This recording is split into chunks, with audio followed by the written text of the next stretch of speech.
Hey everybody, Genevieve here to talk about our upcoming new moon in Pisces, and this is going to be early tomorrow morning, right around 5 a.m. Eastern Standard Time. Well, excuse me, Luna is kind of sighing right now. I guess she doesn't want to hear about the moon, but I'm talking about it anyway, baby girl. Let's see if you can see her. There she is.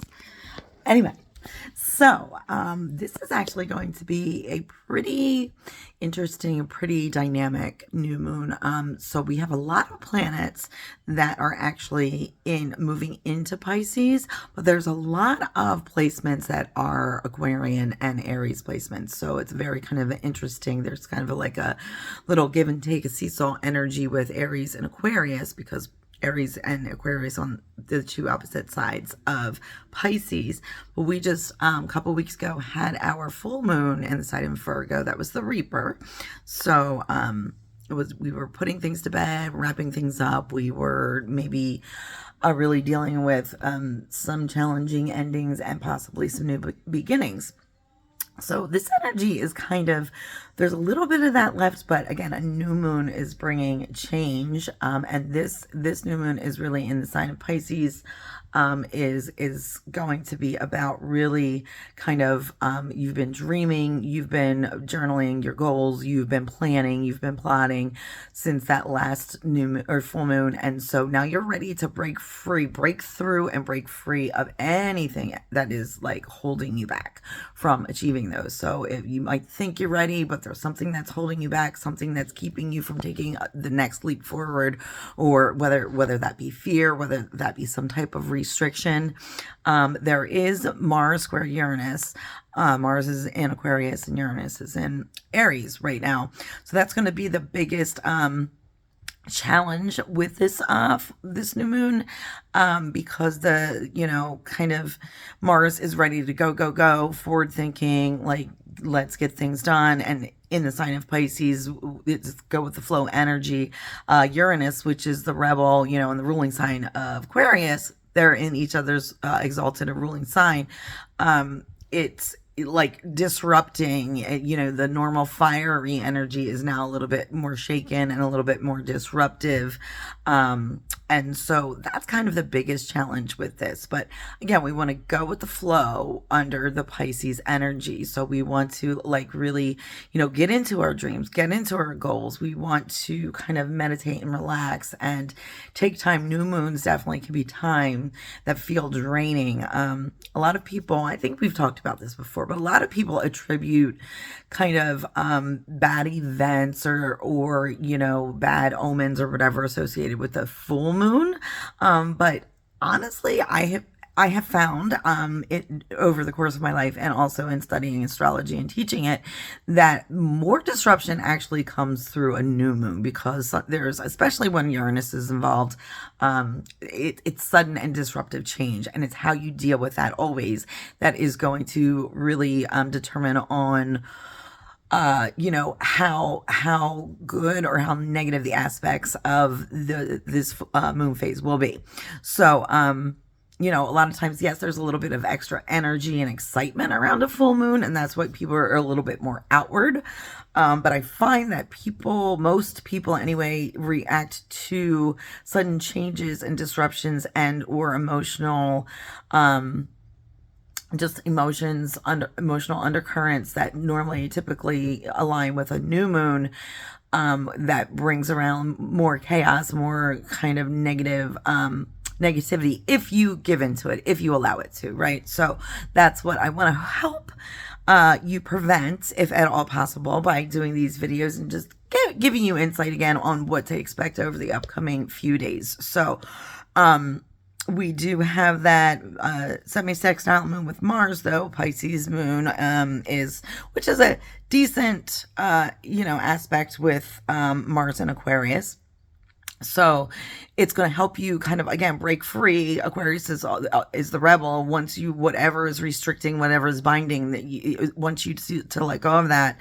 And, the sensitive moon is in Pisces. And so they're trying to go with the flow, but maybe the waves are going to get disrupted a little bit.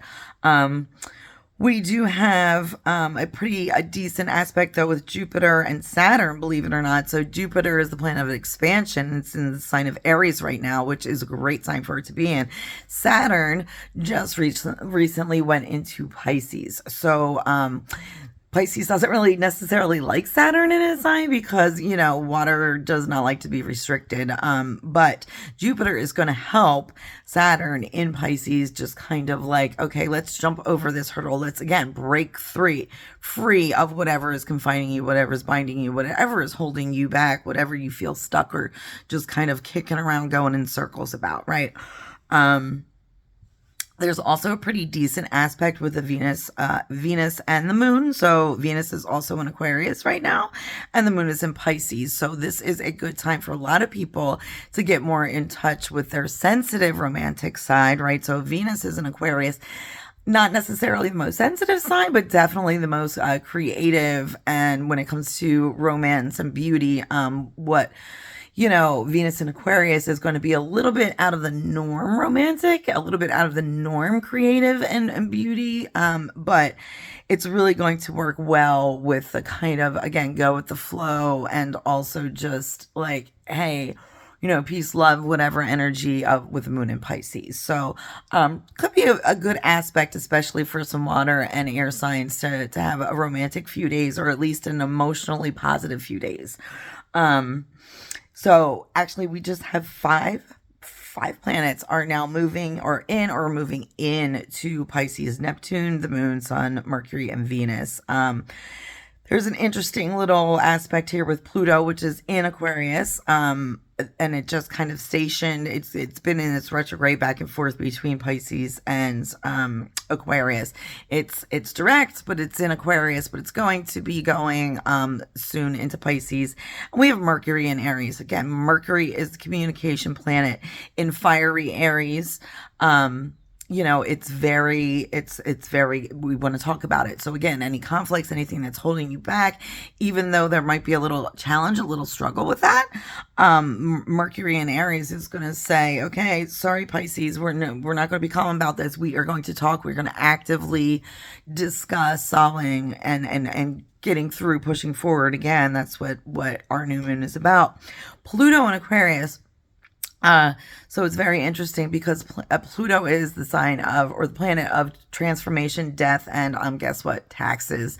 Yeah, the debts owed. So this is kind of, if you're having issues, this is tax season, and we've got about a month or so. It's a different tax season than we've had in a few years. So there could be some issues regarding money, or regarding debts owed, or maybe even regarding money that is owed to you. Mercury in Aquarius, in Aries, is all about it. Like, let's get it done. Like, I'm tired of this lingering. Let's break through of whatever this complication is, whatever is the hold up. Let's just get it done. Get it done so we can put it behind us, and then because spring is right around the corner, right? So, so again, with every moon cycle, there is some positive and negative energy. You just really got to know kind of what to expect, to prepare for it, to work the best with it. Trying to see if there's anything I missed out on. Yeah, just creativity, originality, problem solving. There are, that square, again, with Mars and Uranus is probably going to be the most disruptive thing, because both Mars and Uranus can be very volatile. And when they're in each other's opposite sign, as they are right now, the conflict could either be heightened, or there could be, finding the best thing, like let the explosion happen, and then like, okay, let's work. This is done. We are really pushing forward. We, like Aquarius and Aries, both want to get things done. They want action. They want to be able to say their piece, explode, and then move on from it. And so that might be whatever it is, that energy, that type of build up and release, like, no, it's over. It really is over. And so we just want to have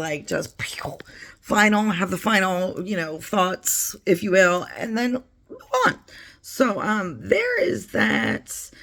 I think that's basically what I wanted to cover today. But again, my new moon blend for Pisces is called Dreamweaver, because if you are starting to feel a little on edge, a little uncertain, a little unbalanced, a little nervous energy or tension or a little aggression, you want something that is going to calm you down. You want something that is going to relax you. You're going to want something that's going to help you sleep and meditate, but that's also going to like help you find creative, almost visionary solutions to overcome finally whatever it is that is dragging you down and holding you back and preventing you from moving forward. So that is why I designed my new moon in Pisces blend Dreamweaver, and just my wish and hope for everybody for the next few days is to really be able to find their calm, their nurturing center, their relaxation, their rest, their spirituality, their creativity, and to be able to just kind of deal with a sometimes ever-changing Pisces moon and all these other aspects we just discussed. All right, you guys have a great rest of your weekend. Enjoy the new moon. Don't forget, again, diffusing, saging is for the new moon. You rarely want to charge your crystals under a new moon because, again, with the instability of your, a one cycle ending, another beginning. But certainly if you want to cleanse them in some type of way, my oil blend is great. You can run them through sage. We talked about this again before, or sage smoke, I'm sorry. But some crystals are hard enough that you can actually cleanse them with water. Others are porous or semi-porous. You do not want to say, like some people will take a bath with crystals. Certain crystals, that's fine. Other ones, you don't want to do that unless you don't mind them dissolving and breaking down over time. So that's why I say rubbing with oil and, just running them through sage smoke usually works to cleanse them. If you needed a mid-cycle until the next new full moon, cleansing and charging of your crystals. All right. So till next time, guys, blessed be. Namaste. We'll talk to you soon. Happy weekend. Happy almost St. Patty's Day, and happy almost spring. The next time we talk, it will be spring. We'll have gone through the equinox and lots of more exciting things to come. So enjoy these last few days of winter. Bye.